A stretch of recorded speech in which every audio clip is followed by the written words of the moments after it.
If you act crazy, I don't need you. I let the welfare feed you. Don't let a temporary situation cause a permanent problem. Ooh. Once you take the pussy off the pedestal, you change the dynamics of the relationship. Money don't make a player, man. I'd rather for a motherfucker to take all my money, just let me keep my game. And nigga 6'8", but he can't leave the house. That's crazy. You know what I'm saying? Yeah, but it happens all the time because that's what a woman do. She get leverage on you. She beats you down mentally because you got EQ and you got IQ. IQ is your intellectual quotient. Right. EQ is your emotional quotient. So when you got a high IQ, right, you can still be superseded by a low EQ. The Highest Point Podcast. More than a pod, it's a lifestyle. Yo, this is the Highest Point Podcast, and we out here at the Ugly Money Niji Music Summit. We got none other than the legendary Pimpin in the building, man. Thanks so much for joining us today. Thanks for having me, brother. Yes, sir. Yes, sir. Now, I wanted to ask you, because, in life, when it comes to pimping, it's more to pimping than just women. It's also pimping life, pimping business. Can you tell us what some of the key things that you got to do to be able to pimp business and life, man? Well, first of all, you got to have employees. A lot of people say those are your hoes. You got to get them instructions. You know what I'm saying? If they violate those instructions, you're going to fire them. If a bitch don't do what you say, you're going to tell the bitch to kick rocks, right? If I'm going to take a chance, give me my cash in the past, you think I'm handsome, pay my motherfucking ransom. So, everybody on the same shit. And if you act crazy, I don't need you. I let the welfare feed you. Motherhead you, motherfuck you. You know what I'm saying? So the game is the same. You know what I'm saying? You act crazy at your job, they're going to fire your ass. Right. If a bitch ain't acting up and she ain't socking into my pocket like a rocket or dropping out the cotton, putting the pimp sock, she got to go. Got to go. Damn, that's real. Now, there's a segment on our show called Love, Loyalty, or Respect. So I'm going to give you this relationship. You let me know which is the most important, love, loyalty, or respect. When it comes to your wife or your girlfriend, what's the most important? Well, I tell you, it's like in the Bible, they got the 10 Commandments, right? Mm-hmm. If you got love for your brother, you ain't going to cheat on him. If you love your brother, you ain't going to stab him in the back. Right. If somebody love you, they're not going to be disloyal. You know what I'm saying? So love, draw a line through everything. Yes, sir. Everything. You know what I'm saying? And you have to have love, and that's one of our principles in the hip-hop fraternity, love, peace, and respect. Yeah. You know what I mean? Because we know that love is the key to all things. You know what I'm saying? You can't not hurt me if you love me. Right. You will not rob me if you love me. You will not cheat on my wife if you love me. You will not steal from me if you love me. If you love is the cornerstone of all this. Right, absolutely. I want to ask you also, which saying do you believe in the most? Happy wife, happy life, or happy spouse, happy house? Well, that's kind of a double, conundrum. You know what I'm saying? So, I look at it like this, if you got a woman and you got a mind, then you're going to control her body. The key to all this is not being happy. It's about controlling the mind. Yes, sir. When you control a woman's mind and she follow you to the end of the earth, yeah, to either construction or destruction, then, you know what I'm saying, she going to always be happy. Yeah. You know who really like you and you know who really don't like you. Right. You know what I'm saying? Goldie, my partner, he said, get the woman that like you, not the woman you like. Because they're going to love your dirty draws like Chris Brown and Trey Songz. So, you know what I'm saying? But you want to be in that vernacular. And the main thing about all the shit is Goldie always say, keep the pussy off the pedestal. So once you take the pussy off the pedestal, my partner wrote a book called The Power of the Vagina, my man Ronnie Boat. Yeah. And he was talking about how powerful the vagina is, and the vagina caused a lot of suckers. I'm going to kill my wife, I'm going to kill him, and I'm going to kill myself. That's what a sucker do. You see what I'm saying? So, but when you really, focus and you concentrate it, and you really got to browse mind instead of a vagina, it ain't a physical thing, it's a mental thing, you got a better results. So my thing is I always try to get with a woman and get her brain first. I wrap my hand on her brain, the rest of it is all mine. I also want to ask you, what's the key trait of a bottom bitch? How can you differentiate? Well, see, in my life, right, I was the bottom and the top. The bitch was a sandwich. You know what I'm saying? I was the meat, she was the bread, so I'm the bottom. You know what I'm saying? I'm the main everything. So, you know what I'm saying? A bitch gotta, she gotta cater to me. Because if I tell a bitch she got favoritism, and the bitch ain't gonna perform in the production in the way I would like her to perform, because she gonna feel like I can do what I want to do because I'm his main bitch. Right. Where every bitch feel like, they on equal footing, and that they all up under the same instructions, same rules, they tend to perform a lot better. You know, so that's what I do is I tell the bitch, you know what I'm saying, bitch, I'm the bottom. Ain't no bottom bitch. I'm the bottom bitch. I'm the bottom and the top bitch. You know what I'm saying? Yeah. So, with you having women and game, it comes with haters. Like I understand you got the women mind. How can you navigate life in a way where you staying strong to protect it, dealing with the hating men? Well, the fortunate thing about pimping, man, just you and your hoes. So I ain't had to be around a bunch of niggas, you know what I'm saying? I chilled in the hotel.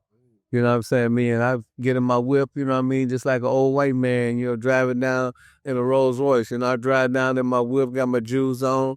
Every time I come out is to holler and get another bitch. You know what I'm saying? So if I'm dressed to impress, if I'm not dressing for the niggas, niggas say, damn, Ken, you wore Versace, you wore Gucci your whole life. It wasn't for the bitches.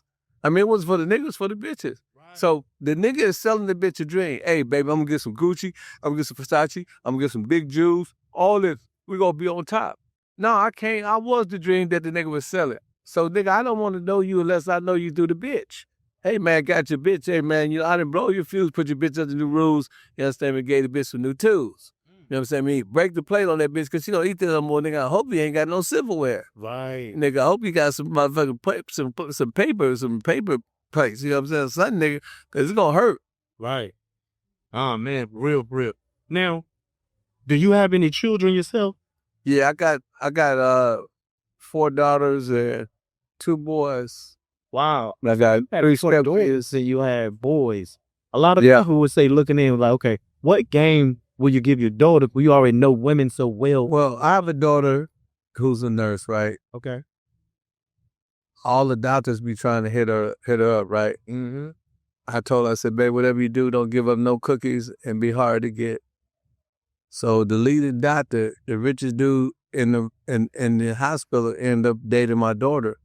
So he just bought her $11,000 purse. He bought her about 5 or 6 other $10,000 purse. He got a private jet.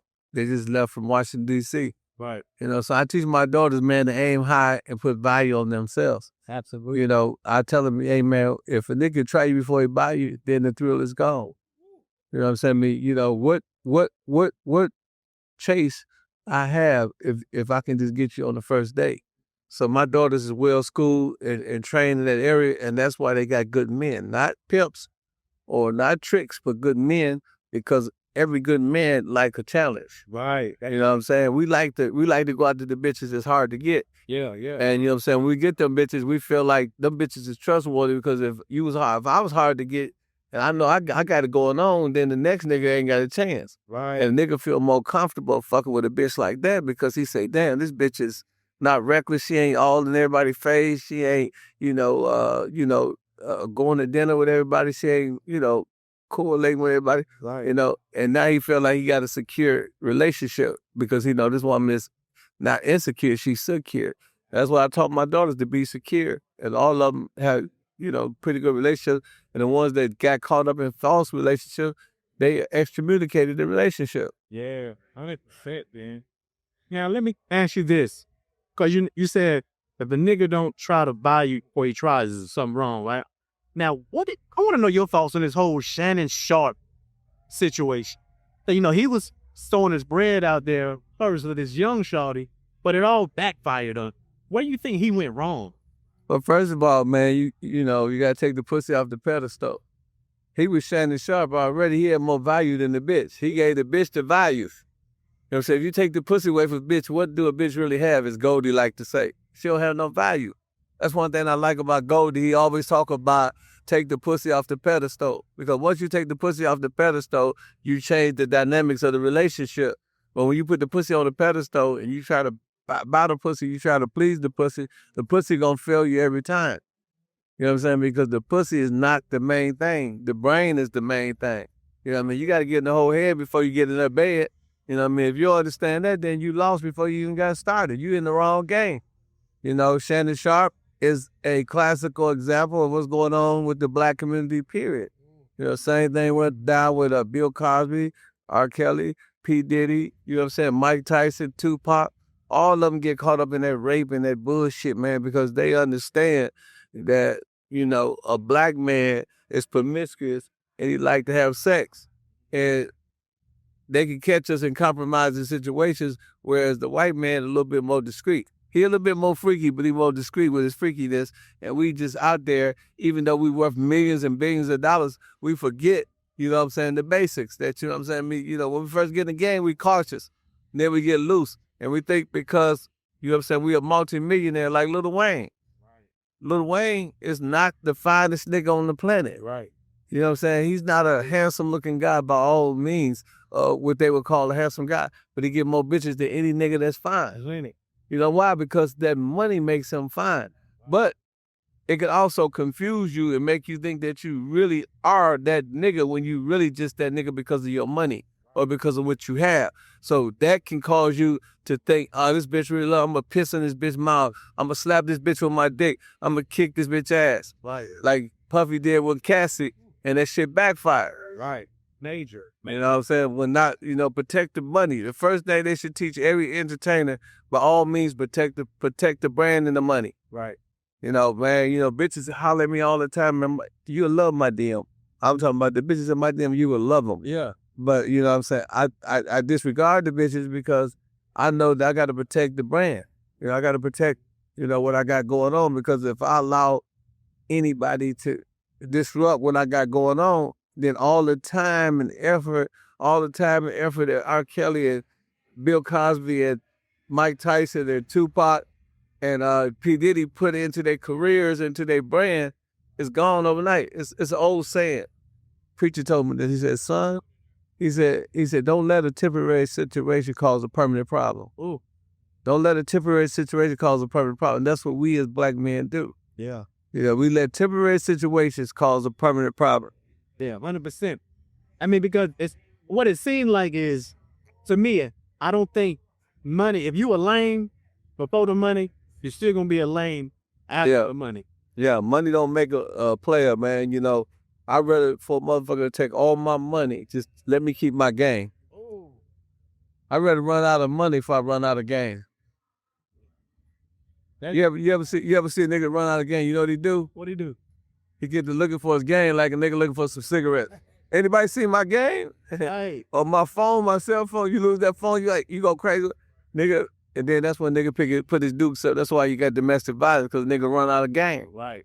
I'm gonna tell a bitch to kick rocks. Bitch, I don't need you, let the welfare feed you. Mother hates you, motherfuck you.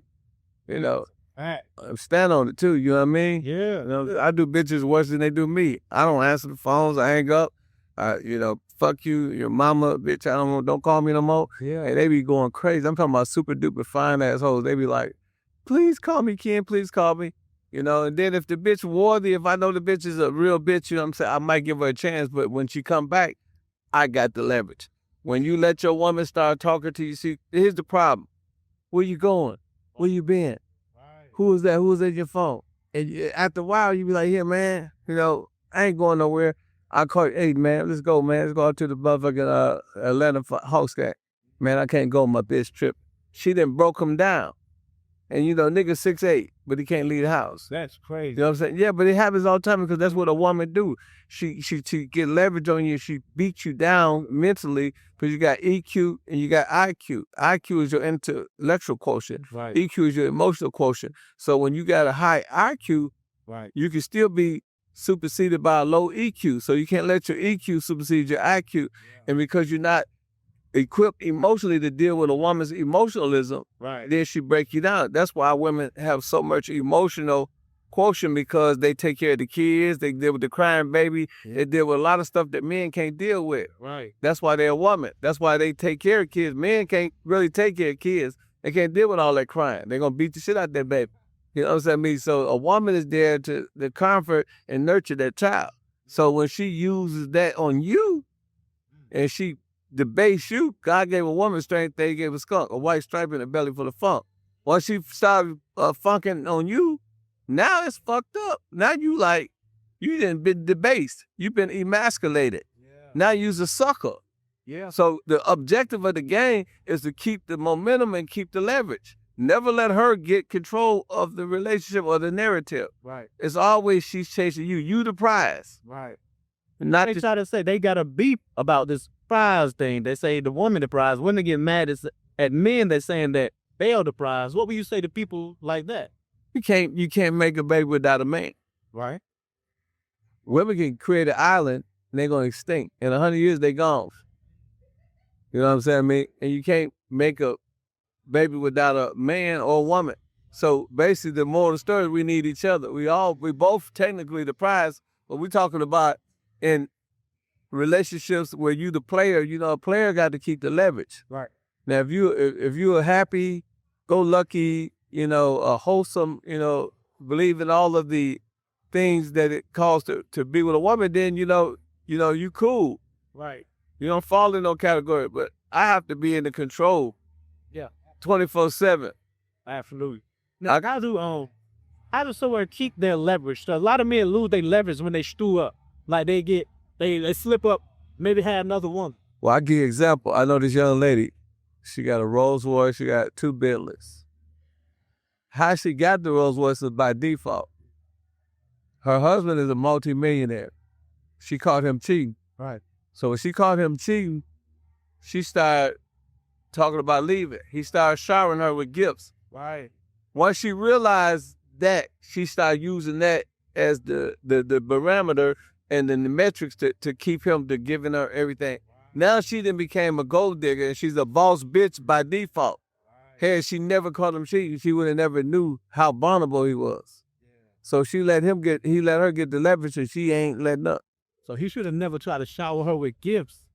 So yeah, well That he's sorry for what he done. Well, you know, once you change anything, you change everything. So motherfuckers say, Ken, would you change anything in your life? I said, no, I can't change nothing. Once I change one thing, I change everything. So you can't change nothing. You got to stay focused. You got to have a pattern. Yes, sir. And you got to have principles. And you got to live accordingly to your principles. You got to stand on what you believe in, my dude. You got to really stand on this shit. Yeah, yeah. Hey, man, that's some real game from Pimpin. She ain't right there. Like, it could be delivered. Like, you know one else in this world, man. Like, how could people tune in to what you got going on to try to get some of this game? Well, I got my book. You go to audible.com, type in my name, Pimpin Ken, and get both of my books, The Art of Human Chess, A Study Guide to Winning, and Pimpology, The 48 Laws of Game. You also can follow me at Instagram at realpimpken_. Same thing on Snapchat. And on Facebook is Ken Ivy /Pimpin Ken. So, yo, you guys heard it here first with Pimpin Ken. Until next time, you hold it down. Don't let it hold you. Peace. Hey, man, I'm just chilling here like a villain, man. You know, hey, man, I ain't gonna sweat them. I'ma let them, man. You know what I'm talking about? Hey, man, you know, maxing and relaxing, sitting at home, picking my toes and spending money at the shopping store. But where can I be better than at the Highest Point Podcast? Hey, man, they kick a lot of game over here, man. I'm at home. I feel like I'm around amongst some players, man. And, you know, I don't fuck with many people. I don't even play with nobody. I don't even turn my radio on because it play. The Highest Point Podcast. More than a pod, it's a lifestyle.